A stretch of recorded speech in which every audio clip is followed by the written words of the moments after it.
नमस्कार, मैं सौरभ दीक्षित और आप देख रहे हैं विस्तृत। पूरी दुनिया की अर्थव्यवस्था खतरे में है। दुनिया की अर्थव्यवस्था के लिए खतरे की घंटी बज चुकी है। अंतर्राष्ट्रीय मुद्रा कोष यानी आईएमएफ ने बड़ी चेतावनी दी है। चेतावनी है कि दुनिया का सरकारी कर्ज तेजी से बढ़ रहा है और अगर इसे कंट्रोल नहीं किया गया तो साल 2030 तक ये दुनिया की कुल जीडीपी के बराबर यानी 100% हो सकता है। ये खबर न सिर्फ बड़े देशों बल्कि छोटे और विकासशील देशों के लिए भी चिंता की बात है। तो चलिए इस खबर को आसान भाषा में समझते हैं और जानते हैं इसका मतलब क्या है और इससे बचने के लिए क्या करना होगा। आईएमएफ की ताजा रिपोर्ट के मुताबिक दुनिया के ज्यादातर देशों का सरकारी कर्ज कोविड-19 महामारी से पहले की तुलना में बहुत ज्यादा बढ़ गया है। 60 देश जो दुनिया के 80% जीडीपी का हिस्सा हैं, इस बढ़ते कर्ज के सबसे बड़े कारण हैं। यानी दुनिया के सबसे ताकतवर अर्थव्यवस्थाएं जैसे अमेरिका, चीन, यूरोपीय देश भी भारी कर्ज में डूब रहे हैं। 175 देशों में से 2/3 से ज्यादा देशों का कर्ज कोविड के पहले के मुकाबले काफी बढ़ गया है। इसकी सबसे बड़ी वजह है कोविड-19 के दौरान सरकारों द्वारा दी गई आर्थिक मदद। उस समय लोगों और कारोबार को बचाने के लिए सरकारों ने खूब खर्च किया और कर्ज लिया, लेकिन अब भी आर्थिक दबाव बने हुए हैं, जैसे महंगाई, ब्याज दरों में बढ़ोतरी और वैश्विक व्यापार में बदलाव।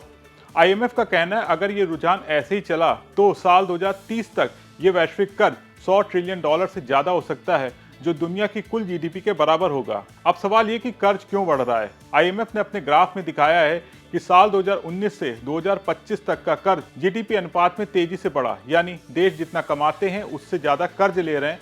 खासकर बड़े देश जिनकी अर्थव्यवस्था दुनिया में सबसे ज्यादा मायने रखती है, वहां कर्ज की रफ्तार भी बहुत तेज है। उदाहरण के लिए 2024 में वैश्विक कर्ज 93% था, जो 2025 में 91.1% तक पहुंच सकता है। इसके अलावा 2014-2019 की तुलना में 2024 और 2029 के बीच के कर्ज तेजी से बढ़ेगा। इसका मतलब है अगर सरकारें अभी सावधान नहीं हुई तो भविष्य में मुश्किलें और बढ़ सकती हैं। तो अब बात करते हैं कि इससे क्या खतरे हैं। आईएमएफ ने चेतावनी दी है अगर ये बढ़ता कर्ज कंट्रोल नहीं किया गया तो कई बड़े खतरे हो सकते हैं, जैसे वित्तीय स्थिरता को खतरा।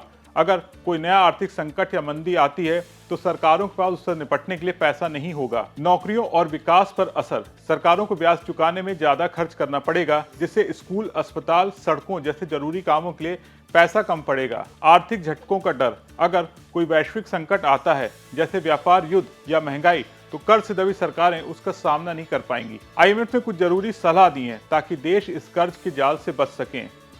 सही टैक्स नीतियां। सरकारों को टैक्स वसूली और उससे बेहतर करनी चाहिए ताकि ज्यादा से ज्यादा पैसे इकट्ठा हों। खर्च में समझदारी।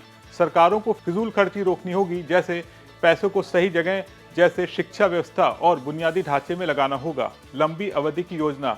हर देश को ऐसी योजना बनानी चाहिए जिससे भविष्य में आने वाले आर्थिक झटकों से निपटा जा सके। विश्वास बनाए रखें। सरकारों को पारदर्शी और जिम्मेदार आर्थिक नीतियां बनानी होंगी ताकि लोगों को और निवेशकों का भरोसा बना रहे। आईएमएफ का कहना है अगर ये कदम उठाए गए तो कर्ज धीरे धीरे कम किया जा सकता है।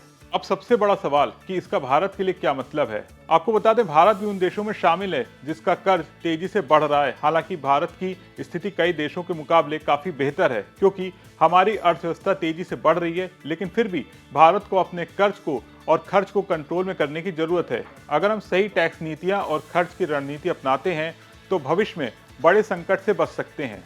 कुल मिलाकर आईएमएफ की ये रिपोर्ट एक बड़ा अलर्ट है। बढ़ता सरकारी खर्च अब सिर्फ छोटे देशों की नहीं बल्कि अमेरिका, चीन जैसे बड़े देशों की भी समस्या बन चुका है। अगर इसे समय रहते कंट्रोल नहीं किया गया तो भविष्य में आर्थिक संकट और मंदी का खतरा बढ़ सकता है। अगर आपको ये जानकारी पसंद आई हो तो वीडियो को लाइक करें, अपने दोस्तों और परिवार के साथ शेयर करें और विस्तृत को सब्सक्राइब करें। अगर आपको कोई सवाल है तो कमेंट बॉक्स में जरूर पूछें।